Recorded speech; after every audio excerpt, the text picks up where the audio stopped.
Today I'm merely showing the first page of my quarterly presentation, which I'm currently working on updating, and that shows GDP growth and inflation expected in the major economies.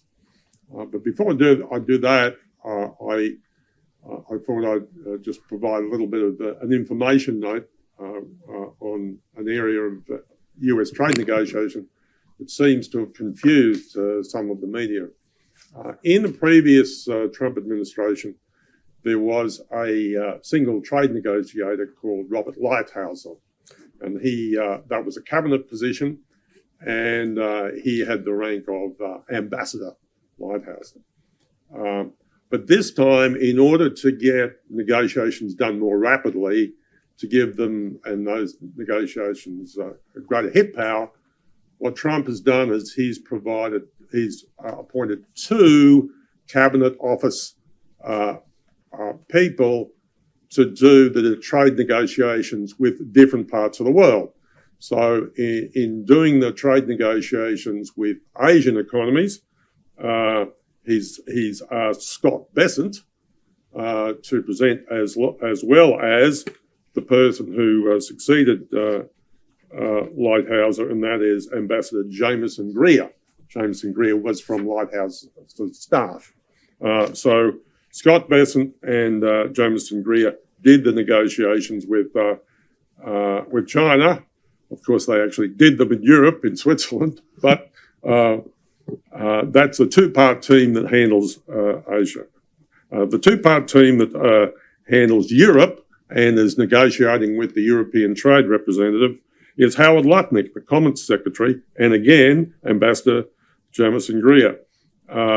So when the EU representative goes to DC to talk to people, he's talking to Howard Lutnick and Jamison Greer. When the Chinese, should the Chinese representative or the Japanese representative go to Washington to talk about trade, he's talking to Scott Bessent and Ambassador Jamison Greer. Now, so what we've got here is, in my presentation this morning, is the outlook for both growth and inflation in the US, the Euro area, China, India, and in Australia. And I've drawn the information. Some of the information is drawn from the International Monetary Fund.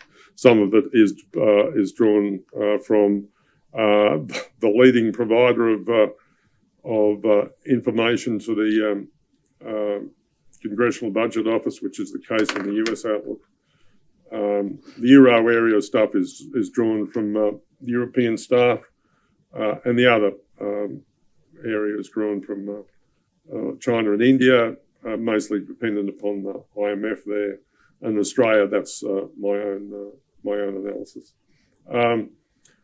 So what actually happens is that what I was saying a couple of weeks ago was that our best scenario for the US economy is for a soft landing this year. Is that growth actually slows, but is still positive. The reason that's what we want to happen is because that generates a circumstance where the Fed can continue to cut rates and the US dollar will fall.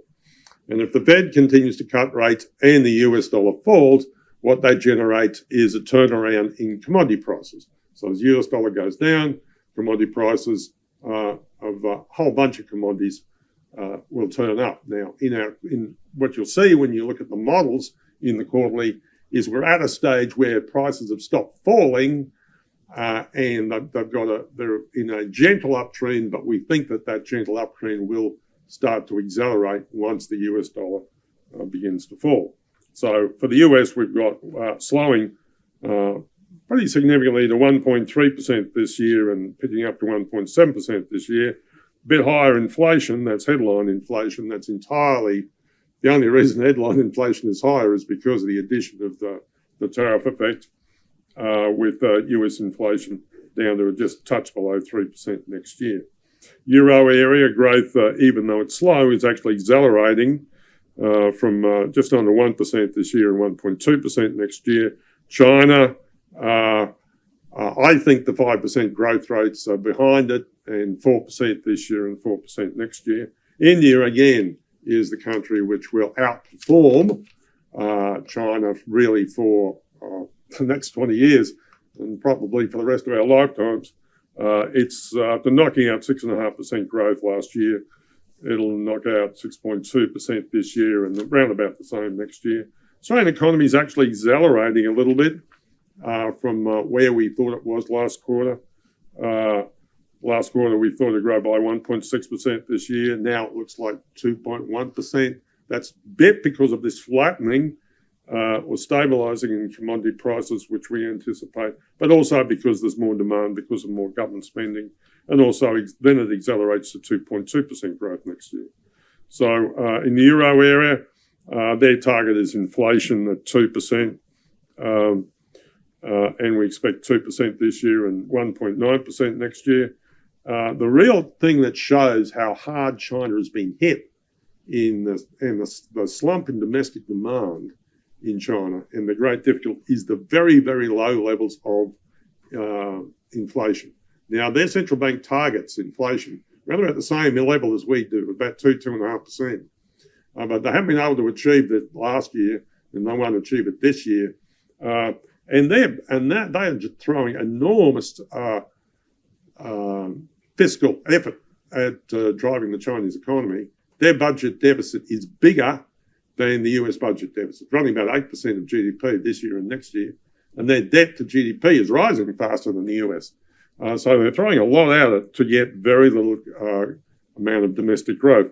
So and very, very low inflation. So 0.2% this year, 0.4%. 0.2% last year, 0.4% inflation this year, and 0.9% next year. So it's inflation is really where you get the feel of what's happening in the Chinese economy.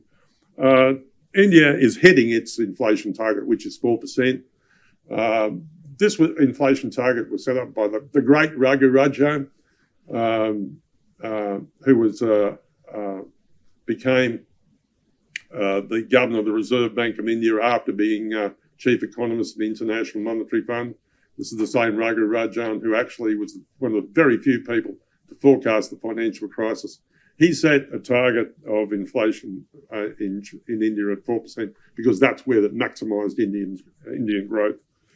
In Australia, we think headline inflation this year is 3%. Core inflation will probably drip down to about 2.6% this year, which means the RBA will have more room for a further rate cut, and inflation here will be 2.9%. So it's really, really stable. The major slowdown in growth is in the US economy, but growth in the US economy is still positive, and that's what we call a soft landing, and that's what we want, because that allows the Fed to cut rates further and allows the US dollar to fall. As that US dollar falls, that generates a turnaround in commodity prices.